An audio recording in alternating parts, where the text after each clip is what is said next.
because I had two times. Today? Yeah, I had 4:30 down for another ethics meeting. But it may I just be that it got put on at the wrong time on my calendar. Yeah, I do not have that. Okay. Um, yeah, not to my knowledge. All right. Well, that's good. I'm glad I don't have back-to-back meetings. Right, right. Nobody wants. Me too. Okay, Kevin, we're ready to go. All right. Well, we'll start off. Members of the committee are hereby advised of their duty under the State Government Ethics Act to avoid conflicts of interest and the appearance of conflict, and are instructed to refrain from participating in any matter coming before this committee with respect to which there is a conflict of interest or appearance of conflict. Um, Obviously, we're back in today on the subcommittee after comment from the published opinion. I know Nicole has gone through and revised based on that. Nicole, do you want to summarize kind of where we're at from there? Sure. In So, terms of as the Kevin updated stated, opinion? yeah, sure. As Kevin stated, this is the opinion about a lawyer installing a third-party kiosk in their law offices for ignition lock services and to make a referral to a client. So the first inquiry discusses a lawyer ability to rent space to a company for this kiosk and finds that it is a personal conflict of interest, but it is consentable as long as you make a full disclosure to the client and the client gives informed consent confirmed in writing. The second inquiry is about the lawyer saying that it is okay for the lawyer to refer a client to the kiosk, provided again, full disclosure, informed consent confirmed in writing. The third opinion is regarding collecting a referral fee. And the opinion that was published, we said that it is a non-consentable conflict. After we received the comment from Mr. Reese, I went back through and looked at 99 Formal Ethics Opinion 1, which concludes that a lawyer cannot receive a referral fee for an investment company. So I revised the proposed opinion. I added the word nominal to opinion number 1 regarding the rental fee in an attempt to start a conversation to determine, is there a distinction between collecting a rental fee and collecting a referral fee? So under 3, that you can see in the track changes, I changed it so that it is more in line with 99 FEO 1 and 2006 FEO 2, which prohibits the acceptance of a referral fee and provides that it is a non-consentable conflict under Rule 1.7. I distinguished it by using the word nominal in number 1, but we need to talk about that. And then I explained that the referral fees could add up to a significant source or second source of income for the lawyer, and that because of that, the lawyer's judgment would be impaired, and a conflict, full disclosure and conflict waiver from the client would not be sufficient to overcome that conflict. So that's where we are. I didn't make any changes to number 4, which is about being on the marketing materials for the company. And it's just governed by Rule 7.4 on intermediary organizations. However, based on whatever changes that we're going to make to the opinion, we may have to change number 4 as well. So that's where we are. Fair enough.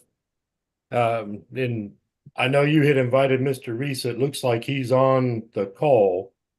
Mr. Reese, did you want to be heard as we're starting to talk about these items? Did you want to, I know you indicated you wanted to be heard by the committee in general.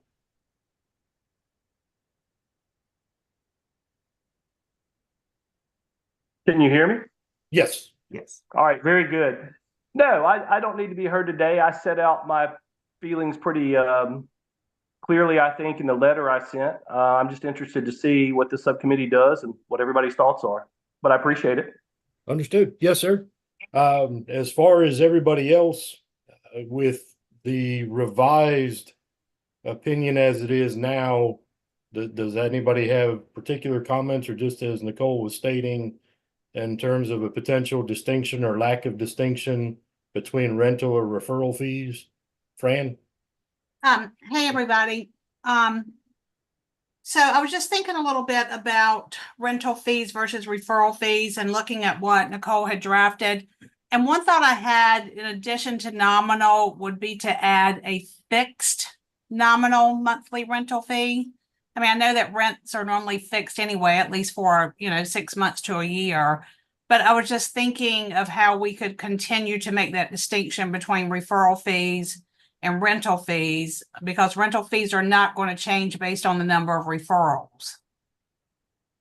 Yeah. I mean, it's just a thought. I was just looking at your comment, Nicole, and thinking what else might help us make that distinction.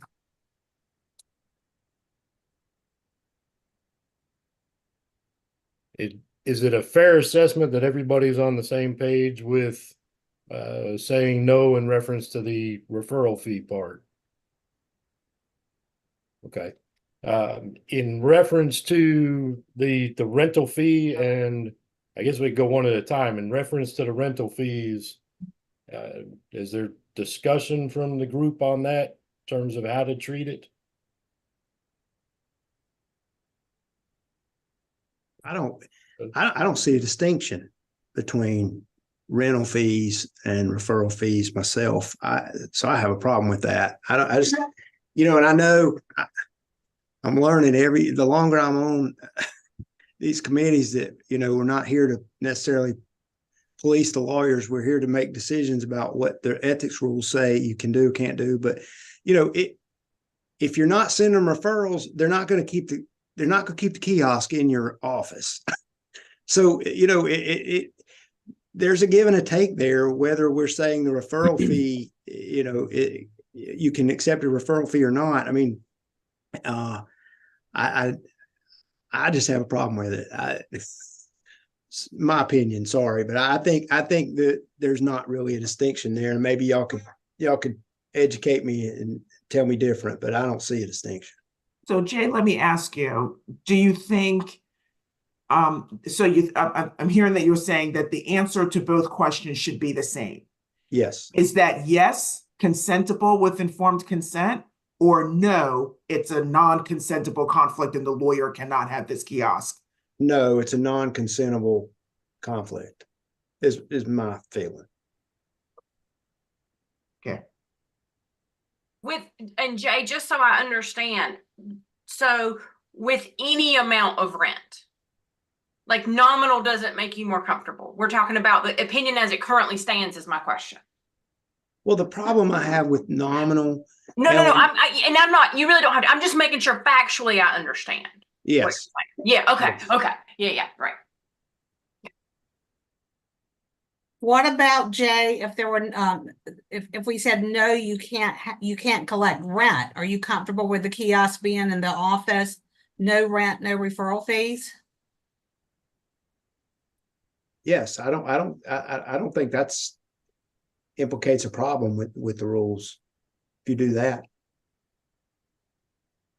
The reason, I'm I sorry. mean, we're referring people to Smart Start anyway, right? I mean, whether the kiosk is in our office or whether they're down the street, and we're referring them to other people. So I don't personally see a problem with just putting the kiosk in there. I think it's getting that financial benefit that creates conflict.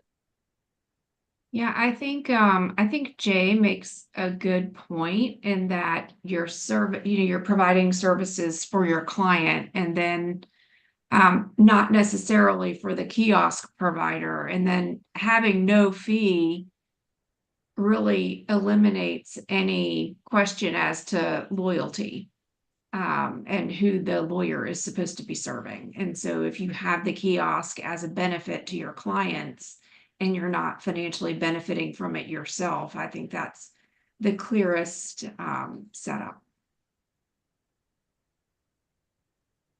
All right, so I'll tell you, this is something Nicole and we were going back and forth on. Kind of, is there a difference? So I love that you all are hitting this too, because we're in the same boat, trying to distinguish this stuff.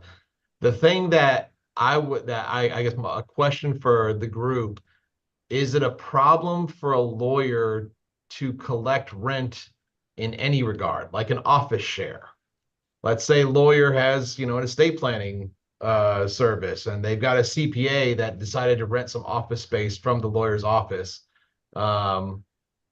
Is that a potential conflict because they're now collecting rent from a CPA who's just down the hall? Because maybe there's this informal potential for referring folks over there because you want to keep them in the building and keep getting that rent. I feel, I don't know if that's a concern, if that's a distinguishable sort of thing, but just the general notion of a lawyer accepting rent for a service that could potentially be a referral source, really either way, is that a problem? I see it. I- Go ahead. Go ahead, Lori. Oh, I think there is a distinction when you have an actual person down the hall renting physical space. From something like with a kiosk, I don't really envision that taking up the same space as an office would. And I think of it more as just a potential resource for your client in the case that you're representing him in. Well, well, the other way I looked at it was, what if I didn't do any criminal work at all, but they came to me and they needed a place to put this kiosk so that the criminal lawyers in the area can have some place to send their folks to go use a kiosk? Certainly in that situation, I'd feel comfortable saying, you can put it in here, I'm going to charge you a rental fee, but I'm going to get nothing in return otherwise from that. Would we have a problem with that?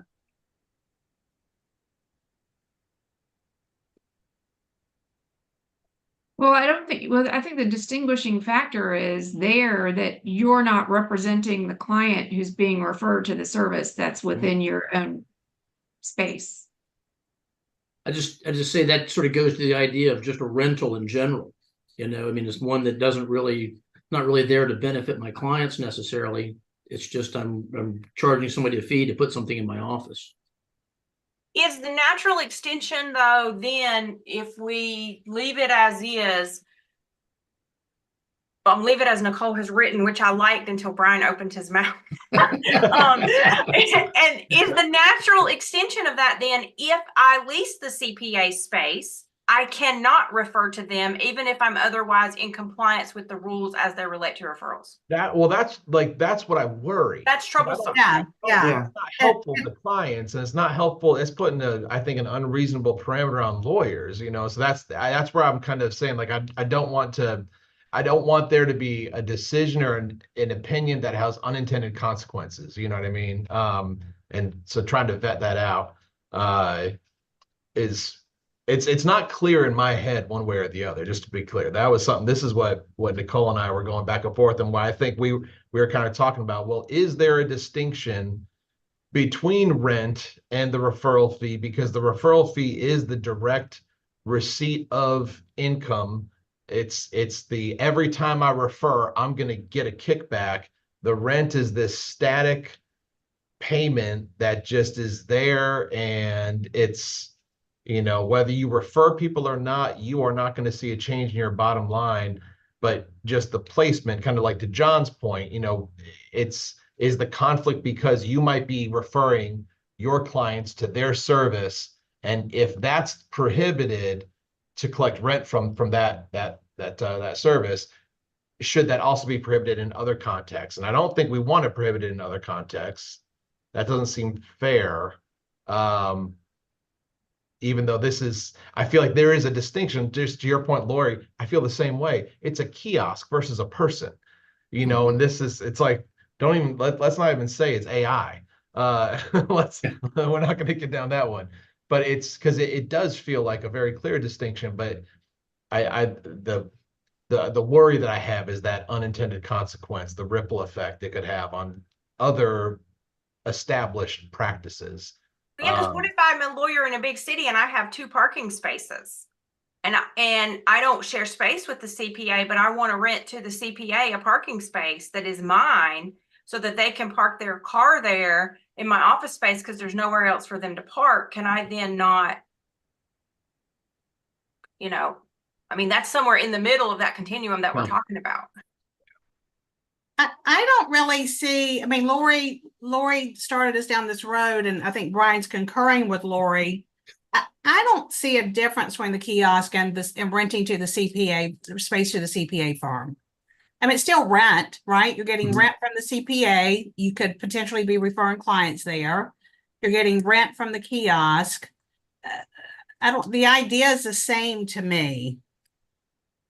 I will say, and that's the way I see it too. I also like the idea of making it a fixed nominal rent as well, so that there is no financial incentive to the referrals, other than the presence of the thing in the lobby. But and from my perspective, that got me beyond some of the ickiness, as we've been saying, about the referral fees that are paid from having the kiosk in my office. If it's just a flat nominal rental that's fixed, I might refer one, I might refer 100, but it's not going to have any difference on my bottom line.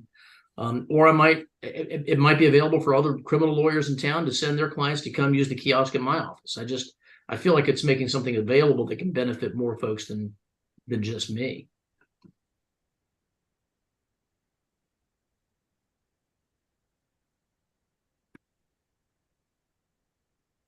While we're talking about that, I had one question for the group once we were looking at all the materials from Smart Start.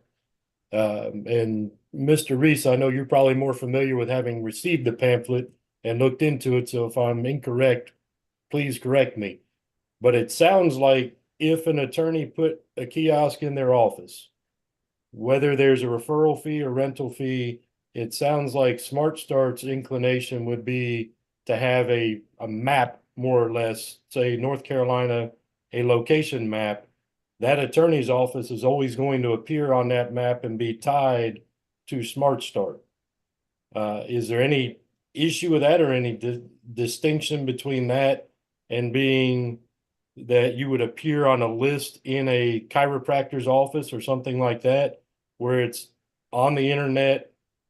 Here's a little pin that we've got a kiosk at Kiernan's law office, that you're going to be tied to that kiosk 24/7, whether there's payment or not. Does that change any of the thinking on any of the other pieces, or is that not an issue at all? You're saying that additionally, the lawyers are going to get some free advertising out of it.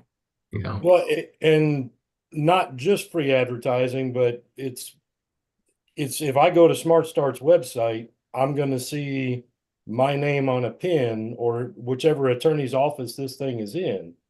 And is that different or distinguishable, or the same thing as if you go into the office of somebody or some other third-party provider and they have recommended attorneys that meet their criteria on a list, but it's not generally published in this format? So I don't know that we've looked at something quite like this before. and it would be available to members of the public who are not necessarily that lawyer's client, right? Correct. It would be available to everybody, not just that lawyer's client. This is currently exists on Smart Start's website, including law firms in the state of North Carolina. And that's where I'm coming from, because I don't think we've actually addressed whether or not that's an issue or not. And if we're reviewing the opinion in general, it seems to me that we're looking at really 3 different pieces. We're looking at whether you can have a referral fee, which I think everybody agrees, no. We're looking at the rental fee, which there still seems to be a little bit of disagreement, but it seems like going towards you could have a nominal fixed rental fee.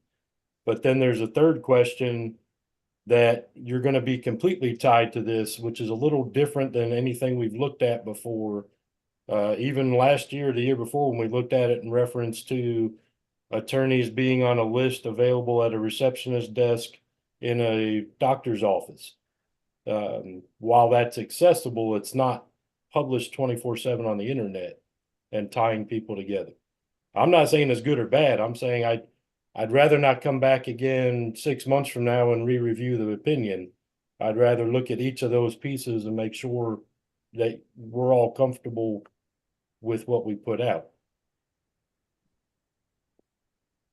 Yeah, I think my thought on that, Kevin, is just as far as advertising in general, or these different law firm directories. I mean, you can go on Avo or Martindale or Super Lawyers for that matter. You can go on a bunch of different sites, different companies that try to connect lawyer and client.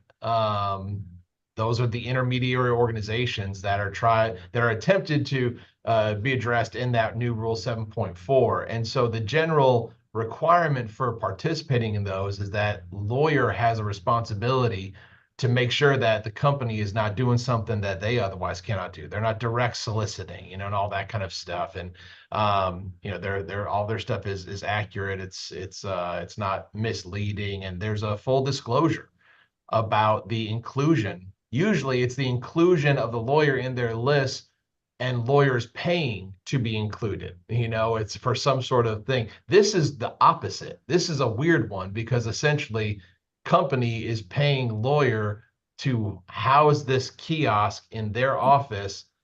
And then on top of that, they're giving them kind of this position on their advertising as a shop that's available within North Carolina. And it's from what I can understand, lawyers not paying Smart Start anything. They're just basically making their office available and willing to receive rent. It's the opposite of what is normally kind of anticipated for for intermediate organizations. So, I don't think there's any way of kind of getting around the notion that these things are available 24/7 on the internet. That's the market today.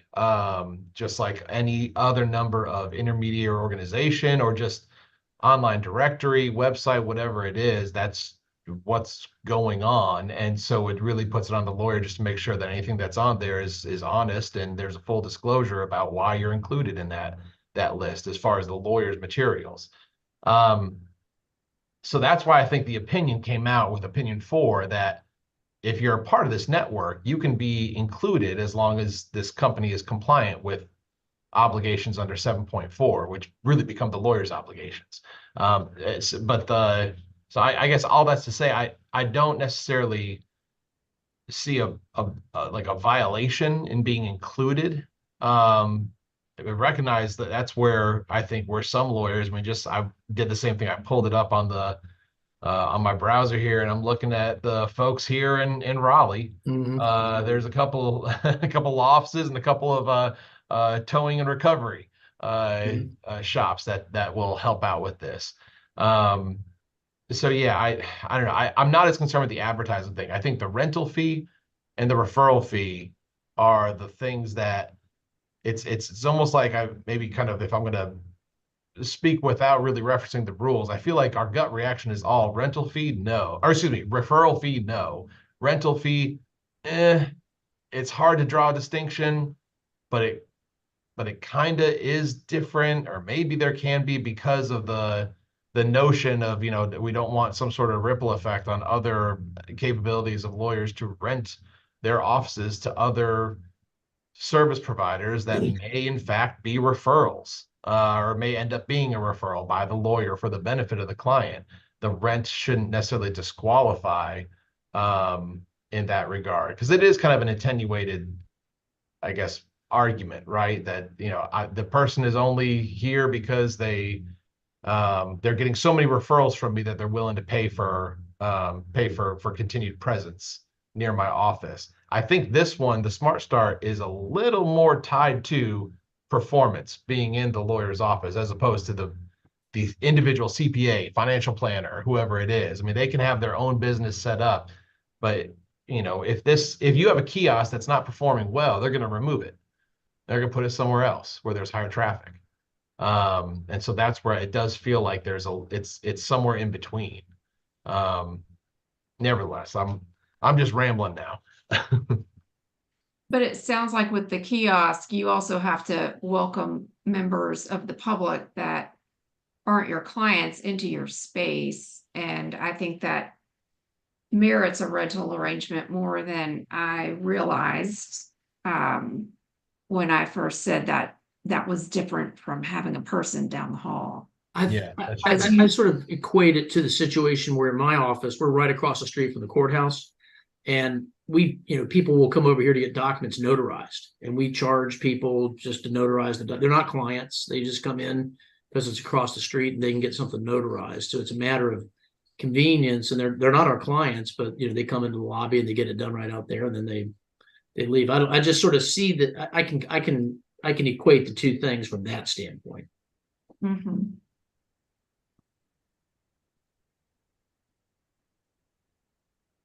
Can I ask something? Yes. Please. Absolutely. Yeah, so I'm going back, for what it's worth, I'm sort of with Jay. The initial inquiry from Smart Start makes clear that it's easy money to reward attorneys who consistently refer to them. And I mean, I think your point is valid. If you don't refer to them, they're not going to have a kiosk in your office. I mean, that's just how it is. As to the online directory, I guess opinions differ on that, but if I don't refer to them, I guess I'm not going to get the free advertising as a preferred Smart Start partner. I mean, that's what bothers me, is the potential that whether you call it a referral fee, a rental fee, or free advertising, that it's all at least somewhat contingent on the referrals I give, which may or may not compromise my best professional advice. If you want to have, I don't want one in my office, but I mean, some attorneys may want a free kiosk in their office, and if they do, that's cool. Because when people ask, we give them the names. Monitech, Smart Start, Alkalock, and Toxalock now. Not a big difference, but when there's something in it for me, I think that has potential to color your judgment. And I see a real distinction with the traditional CPA type thing. They've got to be somewhere anyway. But if I had a CPA who came to me and said, you know what, I'm going to rent from you, but only if you send me 5 referrals a month. I don't know. That strikes me as problematic. But that's my 2 cents worth. I think it's well taken, Mike. That is a I mean, we're talking quid pro quo, and that's like in that regard, and that's not okay. And so you're right. This one it's like if a CPA strategically positions themselves to rent office space from, I don't know, from a tax lawyer, from or something like that, you might have that type of strategic thing, but of course it is something that they're essentially drawing in their own business because they're providing that separate, maybe I won't say even related service. It's a service that might coincide with the legal services being offered down the hall, but it stands alone. The kiosk stands alone as well, but if it is based upon the Smart Start language, kind of focusing on, hey, you refer a lot to us, and we'll put this kiosk in here. You're a preferred partner. We're gonna boost your profile and all that kind of stuff. Then, yeah, you start edging into that swamp, yeah, that's where I think trying to kind of distinguish between maybe the access that I know we talked about before, and you may not have seen the live streams, but I remember we had talked before about, just the convenience for clients. And is that something that a client could reasonably benefit from, especially when you get out into the smaller communities and so forth, that, it's not something that you have to go and find your own internet access and all that. It's just right there. But I see what you're saying, that like the more that their language sounds like a quid pro quo, the sketchier it gets, for lack of a better term. If I could just share with Mr. Reese, Mr. Reese, the committee knows this about me, but one of the reasons I feel so strongly about getting to yes on this question is the public service aspect, that people from marginalized communities, poor people, are able to access this service. You know, I've read your letter a couple of times. You say what conveniences offer, the convenience of signing up in my office as opposed to their own device. My concern is for the people that don't have their own devices, that don't have easy access to the internet, that don't have a family member that can get them somewhere to get signed up. So, you know, that's why I feel so strongly about making this work if we can. I honestly don't care about the referral fee and the rental fee. I mean, like, it would be fine with me if we said, no, you can't do that. It's so nominal. I'm just really more concerned about the public having access to this service. I appreciate that. You know, even in a small community like Smithfield, we do have the internet. And, you know, I can't say that I have a lot of clients who don't have their own devices. I mean, they all have their own devices. That's how we communicate with them. And of course, we've got a public library. We've got other things. You know, and again, if you want to have a kiosk and there's no benefit to the lawyer, the access, and that's a public service, that's cool. It's the problem where the lawyer gets the benefit and potentially compromises the independent advice. That's where I have an issue with it. But I mean, I appreciate your point about that. I think it's well taken, but I don't know that it's as prevalent as, or that it can't be solved another way. Well, I'm wondering if this might be maybe this is the thing that we all agree on. It seems like the undercurrent is that the lawyer's financial incentive based upon their referral or their performance with the company is the thing that's making us all just kind of queasy, right? Right. The referral fee and the fact that this particular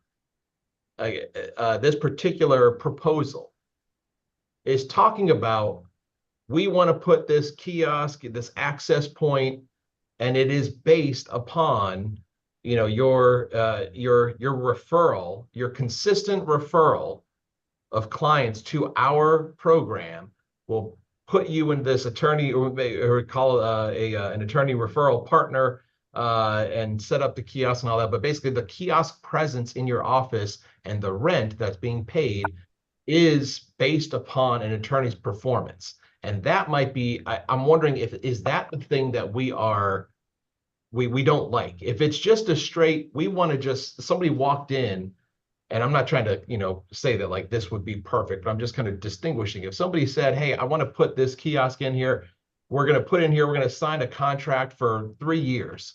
And it's, you know, $30 a month or whatever it is, but it's just static. And we just need a place to put this. You're in John's office. You're right across from the courthouse. We just need an easy access point. That's one thing. But it's a different thing when the company comes along and says, we want to put this in here because you refer so many people to us, and we will keep it there if you continue referring it to us. That hinges rent based upon performance. Is that the problem that we have? And is that a distinction from the concerns that, you know, we're kind of, I know I was kind of pushing us along this notion of, well, all rent. We don't want to exclude all rental options, but the CPA renting office space in the lawyer's office is not renting based upon the performance of the lawyer in referring lots of people to the CPA. That's the case here with this particular proposal. So maybe that's how we distinguish and say this rental agreement, this rental setup is a no. Thoughts? Well, I think we've all, including Evan, who's not here today, we've all had problems with the money part, right? Yeah. I mean, you know, even 5 meetings ago, we were all still troubled by that, but didn't think we had a reason to really say, no, you can't do this. Right. Yeah, I hear you, Brian. I think you hit right on it. I mean, look, if Smart Start came to me and said, "Hey, we just want to use the corner of your lobby. We're going to put a kiosk there. You know, we're not going to pay you rent. We're not going to pay you anything. We just want to use your lobby." Then, okay, because you know what I'm going to do? I'm going to use that to increase business for myself. So I don't need the rent. I mean, the fact that they want to use it at my office, I can use that to market. I can use that for the convenience of clients. You know, it's going to pay for itself in ethical ways, I guess is a way to put it. But yeah, the way they're presenting it in the quid pro quo, just it's always felt icky to me. And I'm sorry, but it still does. But I Brian, just don't see the distinction. didn't you say, Brian, that you're concerned about if we say no rent, that aren't you concerned about the repercussions of that in other scenarios? Yeah, I did, but I guess that's what I'm looking at this from through a different lens and recognizing that the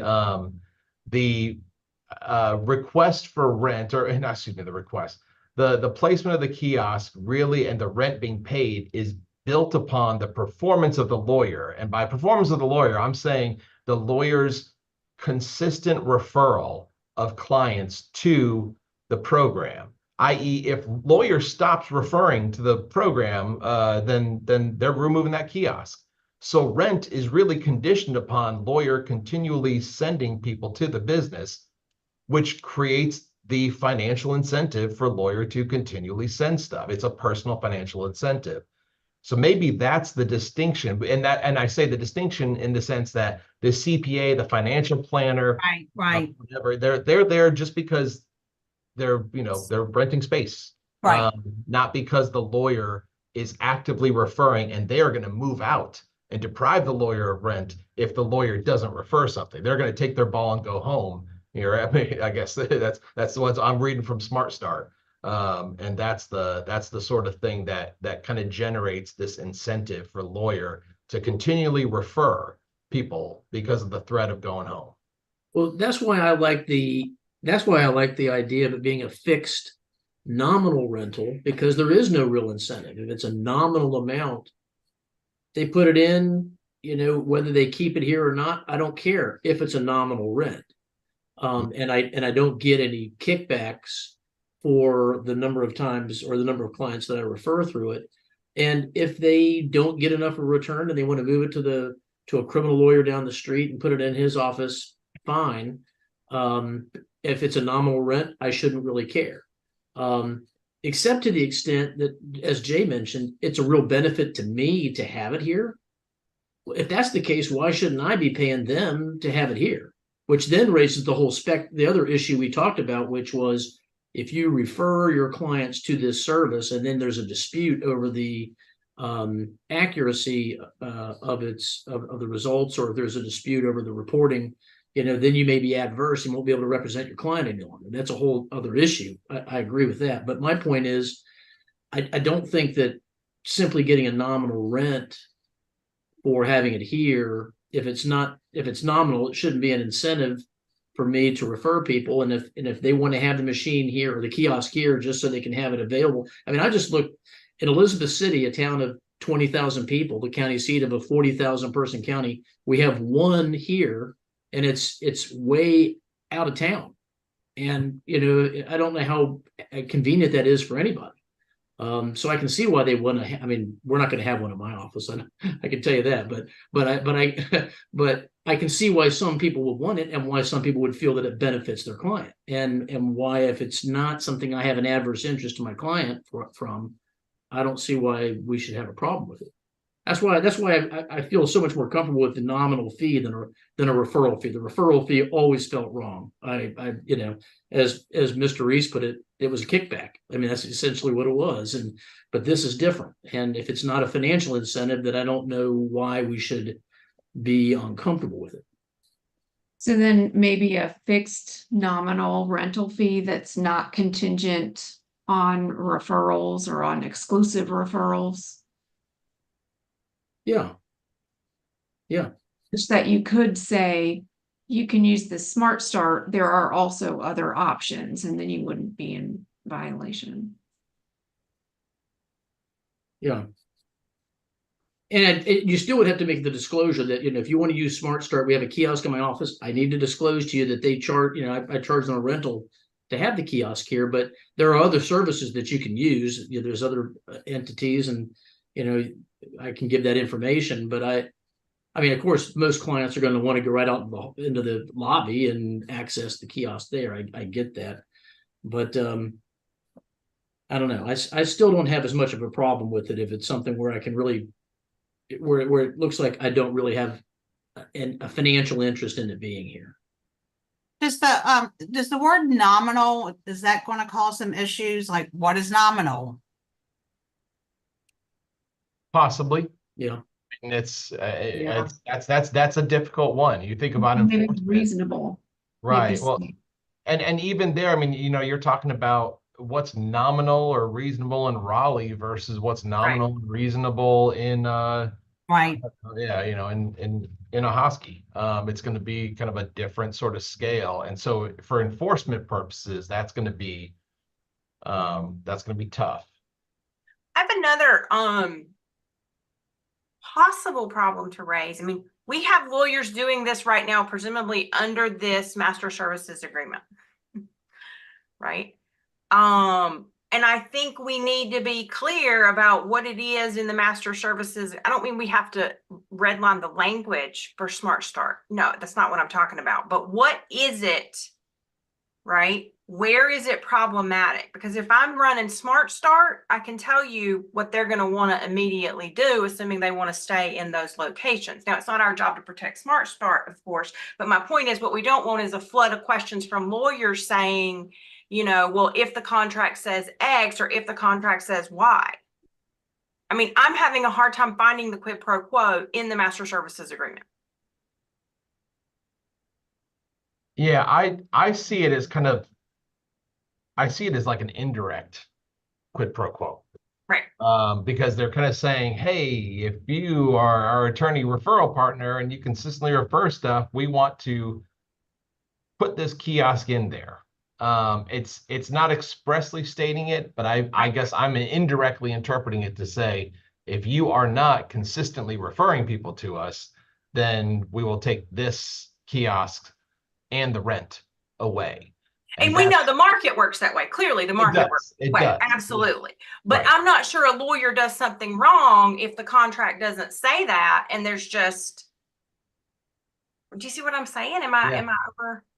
No, I see what you're saying. I think that's the thing, that it's kind of this this was like one of the conversation that Nicole and I had of just, does this create a financial incentive for a lawyer to keep the kiosk in there? Just however, not even throw away nominal, small amount, whatever it is. Just, is there a financial incentive? Yes.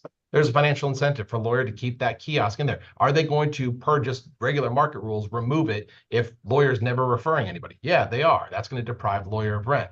So I guess the question is a nominal static amount of rent and the financial incentive that is that incentive to the level of creating a conflict? Is that such an incentive that it could potentially cloud the judgment, the professional independent judgment of the lawyer? Maybe, again, just kind of thinking of the general notion of a personal interest conflict, that it would materially limit the lawyer's representation in the sense that they don't think Smart Start is really the way to go. They actually kind of think another company's doing better. And they are now pulling their punches and sending people to Smart Start because they want to keep that rent.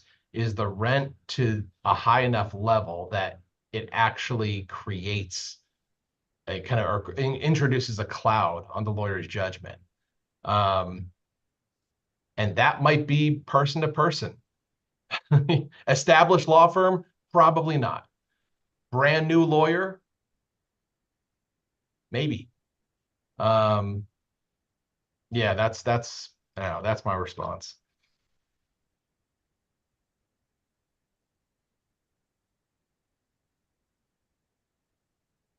I'm just going to pause and say, I love that, Mr. Reese, in your letter, you said you thought this would just be done very quickly. As you can see, We're a bunch of ethics nerds, and we are just dragging this stuff out. Well, I will say though, I appreciate the careful consideration. Quickly is not always good. Thorough is better. So I all good. appreciate that. And I appreciate that Mr. Reese reads the State Bar Journal so carefully that he saw this. Yes. He's the one. He's the one. I'm kidding. We have like at least 10 people that read that thing. No. Well, it seems like we're still stuck on the rental fee component. Is there a feeling that it's okay if it's nominal? Can we define nominal? Or does it sound more like now we're going back away from that since it might be tied to performance?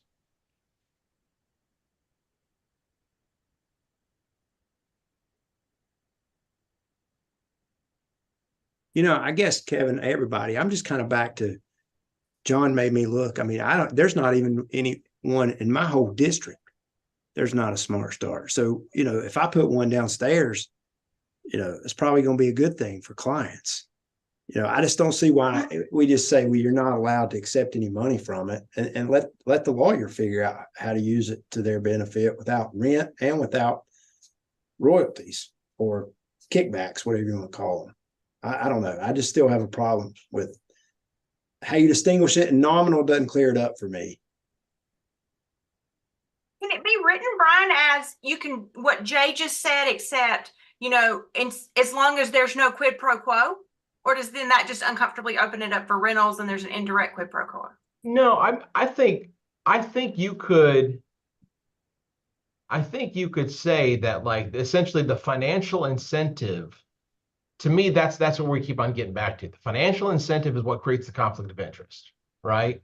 That's the thing. Now, whether it rises to the level of a material limitation that would warrant a rule violation, that's probably up for debate. But you could write it and say that the financial incentive created by both rent and referral agreement is such that, it essentially creates this conflict of interest, and, that it's therefore, prohibited to have some sort of financial kickback, especially when, I think maybe this is kind of like it's a hard point to kind of tease out, but especially when the financial kickback, whether it's rent or referral, has kind of the threat of leaving without consistent referrals, consistent interaction, sending clients over, which it's not directly stated here.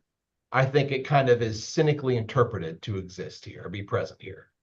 So maybe it's just a straight financial incentive is the disqualifying factor, but having the kiosk in your office, even if that leads to more clients coming to your business, just because you essentially allowed the installation of this thing in there, I don't think that would be prohibited. I think there still needs to be a lot of disclosures from lawyer to make sure that they're saying, this is not my business, just so we're clear. There's other opportunities. There's Smart Start, Interlock, all this other things that are out there. Maybe it's, there needs to be some sort of disclosure requirement for referring somebody to a business that exists within your business. That's a weird sort of thing for a potentially uneducated client to understand the nuance there. So maybe there's a requirement in that regard, but the presence in the office and the potential advertising that comes along with it, that might not be necessarily prohibited as long as there's appropriate disclosures about the nature of the relationship. But the financial incentive via rent or referral is a disqualifying factor. Is that where we're heading? Are we comfortable with that answer? Do we need to see it in writing before we actually arrive at something? I mean, That's what I was going to suggest. Yeah. That I change the language and let you see it. Which then means I think we need to have another subcommittee meeting, because we can't do that by email. Thought maybe you already had it changed, Nicole, while we were sitting here. No, you see me writing, but I'm not changing the opinion yet. No, I I don't think know that's how a you good could. idea. We keep changing it. I know. How would you Which is figure why out I what just to write notes. I think Let's that's a have good that. idea. I'm not, I would like to see it in writing personally. So I think that's a good idea to rewrite it and let's reconvene. And I bet Evan would like to be a part of the discussion too. I think he'll be happy with this based on discussions, things he shared in these meetings. I feel like if we can get over the hump on the first issue, the other two issues should take care of themselves, is my feeling, because I was okay with opinion 2 and with opinion 3, even with it as originally proposed before today. But my view is if we can get beyond this first, this is the real tricky one to me. Yeah. If we get to the point where we're comfortable allowing it to be in someone's office, then the referral, part, can you refer somebody without there being a financial incentive? To me, that's going to be pretty easy to get through. Mr. Reese, can we ask you, do you see a problem with presence, just simple presence of a kiosk in a law office? No, not really. Okay. To me, that's not an issue. I think, if it's Fran, that, I think most people have access, but to the extent it increases access, I think that's good. I don't have any issue with that. It's the weighing or the tendency to influence the advice that bothers me, not the presence. Gotcha. Thank you. I feel like we're all there, except for maybe Lori and Jay. I don't know if they still have concerns if we remove the money factor completely, but. Oh, if the money factor is removed, I think that the issue is removed. I don't have a problem with the kiosk. I tend to agree with you, Fran, that it's a convenience for clients. And even if it's just 1 or 2 that can't get access to the internet, it's nice for everyone to be on the same playing field and have ability to access that. So I'm the same. I don't see a problem personally with the kiosk if we take the financial incentive out of it. yeah. And I agree with the concerns about the slippery slope that Brian pointed out. So if we take away the ability to obtain rent from third parties who may benefit from being in the same location, does that mean we can't rent our space to CPAs and others? And I don't want to see the ability to do that go away. So if there's a way to craft the language to guard against incentive pay and still be able to charge rent to actual human beings that take up space and perform services for others, I think that's the right balance. Sounds like we have a consensus then for if Nicole can revise with that language to try to remove the financial incentive. And then we would all meet again to be able to review the revisions and then hopefully also have Evan with us to be able to weigh in as well. Does that sound like the right consensus from everybody? Yes. Yes. Fair enough. Well, I Okay, would say, and we'll have Lenise send out another doodle poll so that we need to meet before the April meeting if we can. I would agree with that if we're able to. We still got what, 6, almost 7 weeks. So hopefully we can. Yeah, I think that's reasonable. Yeah. All right. Well, anything else today? Appreciate Mr. Reese joining us. Absolutely. Yes. Thank you, Mr. Reese. I appreciate y'all having me. Thanks. Thank you. Yeah, thank you. Well, good job in getting it done in an hour, guys. Yeah. Oh, yeah. Well done, Yeah, Kevin. well Look at done. 3 minutes early. Kevin should be the all-time chairman Yeah. of the subcommittee. All right. Well, I guess at this point we'll adjourn. Everybody